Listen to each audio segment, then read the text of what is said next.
Hello mga lovely people! Welcome to Cucina di Pichi, the home of Pacham recipes. For today's Pacham video ay gagawa po ako ng fish and chips para po sa pananghalian namin. So, eto na muna yung papakita ko, tapos mamaya yung the rest of the ingredients na. So, yung nakuha kong isda doon sa Robinsons ay ito ng pangasius kasi nga wala ako nakitang codfish. And then meron ako dito mga 10 pieces na potatoes, medium size. Yan, ganito lang yung slice ko, ganyan po. Ayan, so mamaya, yung iba pang mga aromatics papakita ko. So again, ito po yung ating mga ingredients. Yung fish fillet na ginamit ko, once again mga lovely people, yung pangasius, ayan na po sila, na-slice ko na. So, ganyan, lang ano.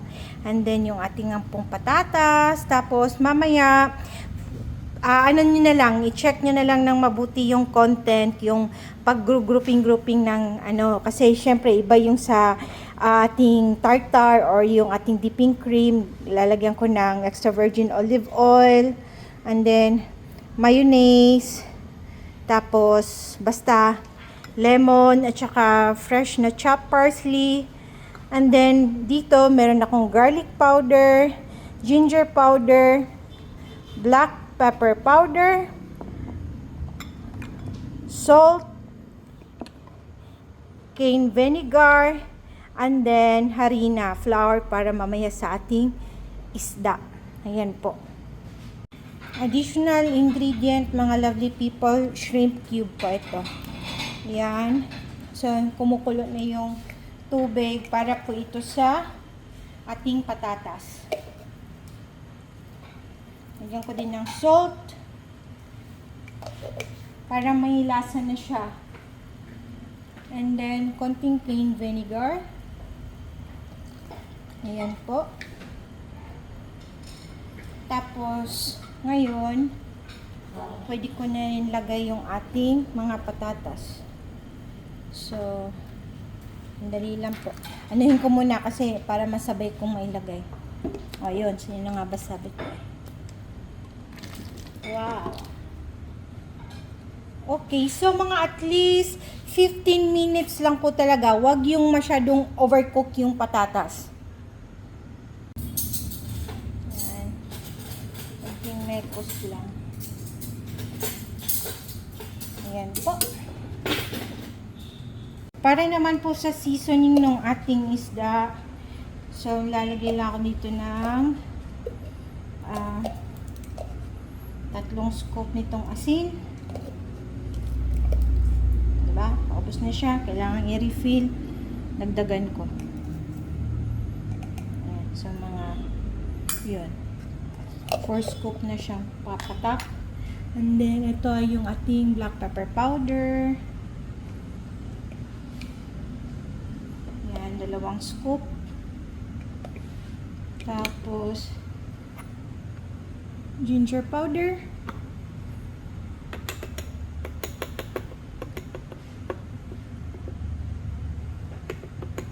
Ayan. Mga 1.5 na teaspoon. And then, yung ating garlic powder.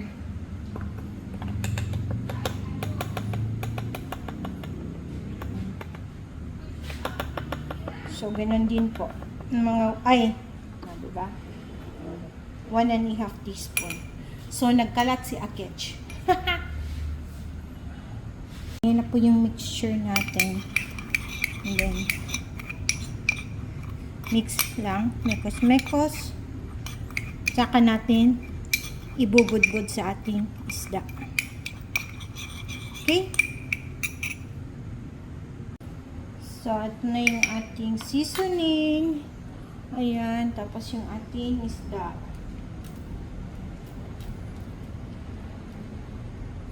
Para po magkalasa, kasi po itong isdang ito, itong pangasius, ano po siya, matabang. Matabang na klase, no?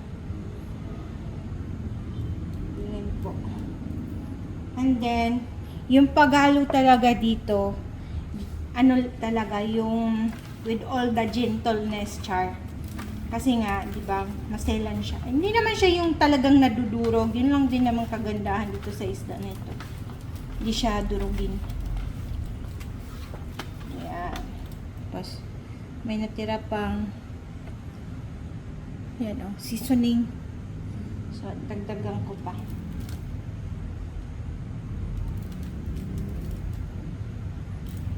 Okay. And then, next nito ay yung ano na, yung butter. Na napakasimple lang. Okay. That's it.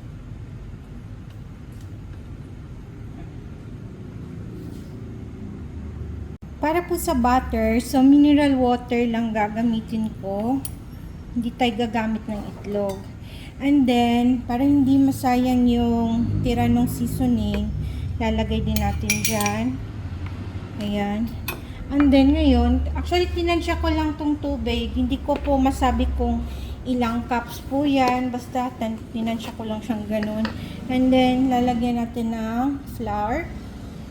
So, hanggang sa maganda yung pagkalapot niya. So, pati dito, tansya-tansya na rin.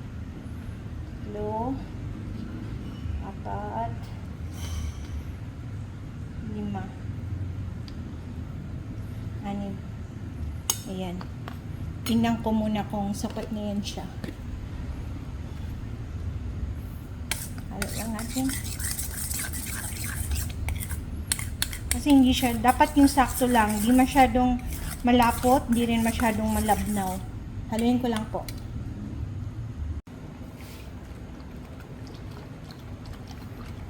Masyado pa siyang malabnaw. So, mag-add pa ako ng harina. Siguro mga 3 pa.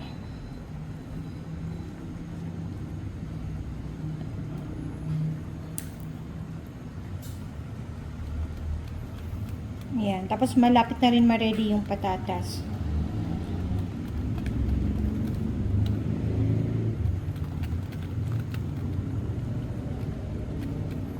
Ayan. Medyo malabnaw pa talaga.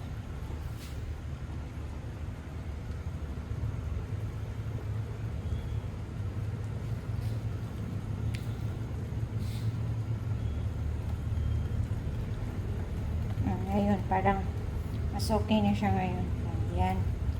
Ganyan. So, ganito lang po siya. Diba? Ayan po. Ayan mga lovely people, 15 minutes na. So, pwede ko na siyang i-strain. Okay. So, ayan na po yung patatas natin na pinakuluan ng 15 minutes. Ngayon, set aside ko muna. Uunahin kong prituhin yung isda. So, painit na sa mantika. Pantog oil. Mahal na kayo ang mantika ron, mga lovely people. So, dapat isipin talaga yung mga recipe na paggagamitan ng mantika. Kaya kung may buti yung mga oil nyo, kung ginamit sa isda, gamitin ulit para pa rin sa isda. So, maging ano tayo, maging mautak. Tama ba yun? So, ito po yung butter na ginawa ko, no? So, ngayon, gagawin ko lang. Nilagyan ko yan ng isda dyan. Ayan. So, actually, medyo marami tong butter na ito. So, dapat, pag gumawa kayo, i-adjust nyo yung tubig. Okay? Ayan, try ko kung mainit na. Nasira na kasi yung ano ko, yung tester, yung pang temperature. So, hindi pa siya mainit masyado. So, init na juga itong mantika.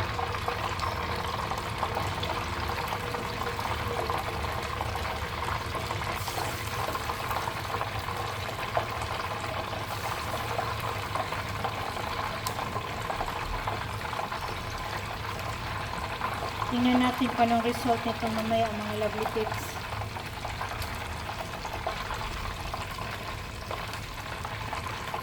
So, deep frying ko, no, para mas mabilis.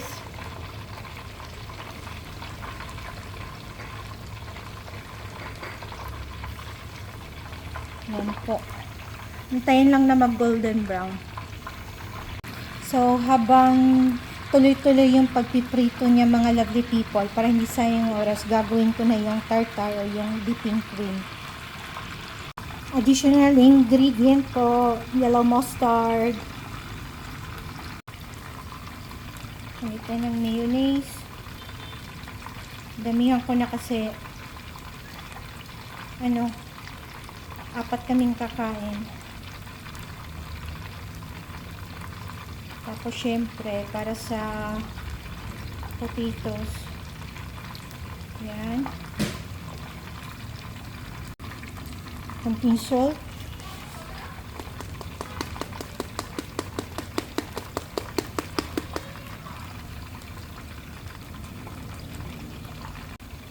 Ating yellow mustard. Ayan. Then lemon. Pampatanggal umay ba. Pwede rin naman kalamansi.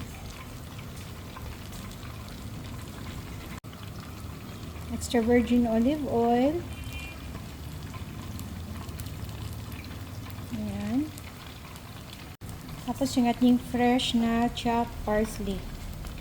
Ayan po. And then, mix lang ng mabuti.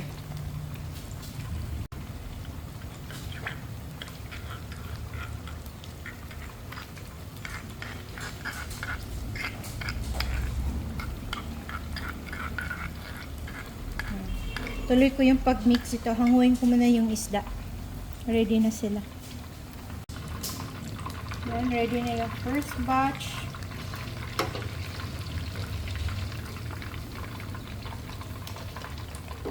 Tingnan ko kung may oras pa ako, kung i-double fry ko ito.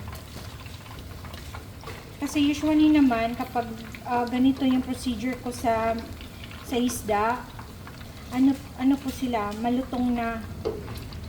Kasi nga walang itlog. Kasi pag nilagyan ng itlog, mas magiging parang fluffy ba yun? Oo, diba? Ewan tama ang pinagsasabi ko. Yan po. Ito na po yung second batch.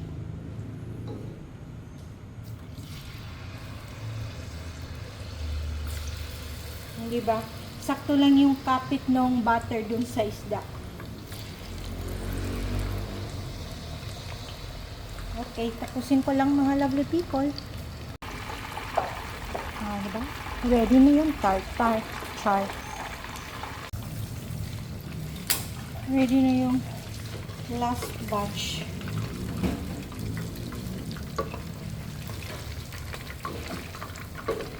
Tapos nito yung patatas na. Okay, hanguin ko lang po lahat. Diba?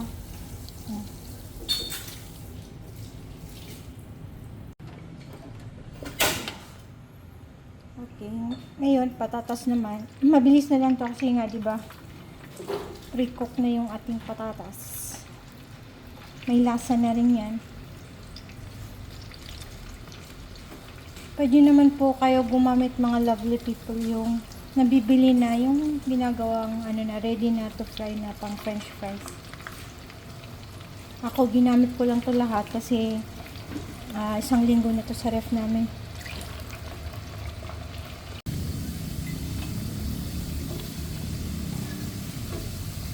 Konting-konti na lang mga lovely people. Hahanguin na sila. Tapos yung second batch mas damihan ko kasi ayan, kasya naman eh. Ngayon mga lovely people, ready na yung first batch.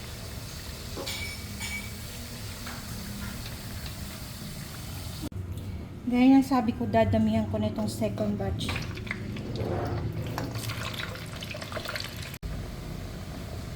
Ayan, mas puno na siya. Last batch mga lovely people. Tapos, i-double fry ko itong patatas. Kasi tinikman ko, parang kalalabasan niya, fish and potatoes lang po. Hindi siya chips. hindi po siya crunchy kapag hindi ko double fry, kaya double fry ko. So ito po yung first batch kanina. Start na tayo mag double fry. Sana naman tumalab. So, nung tinikman ko nga, malasa na siya. Ngayon, kung gusto niyo pa talaga, pwede naman kayong mag-sprinkle pa ng konting asin. Pero since may tartar naman kasi, para sa akin, no need na.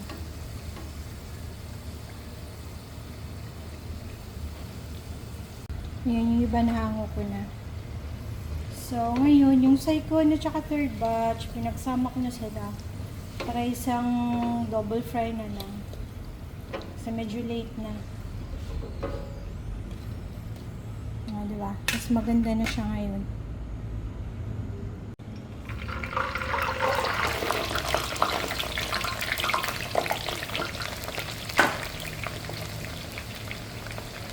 Okay.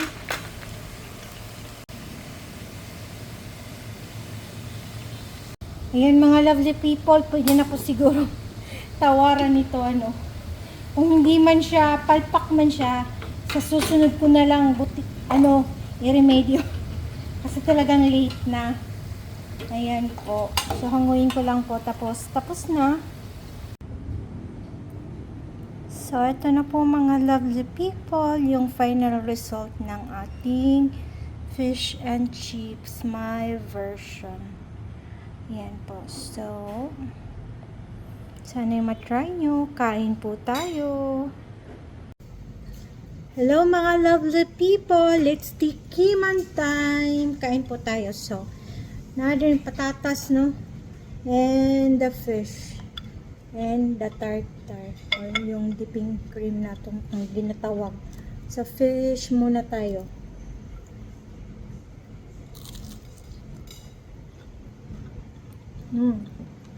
Crunchy siya.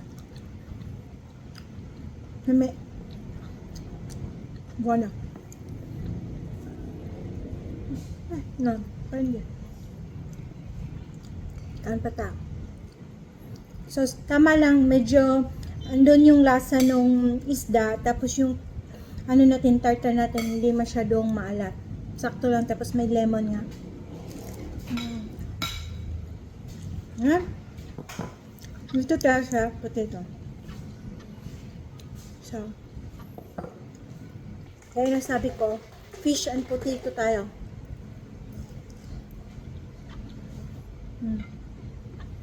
Hindi siya malutong, pero swak naman siya na partners ng fish. Ayan.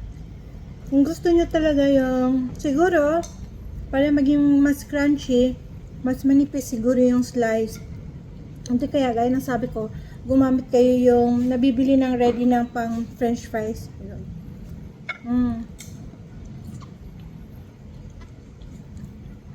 Kain po.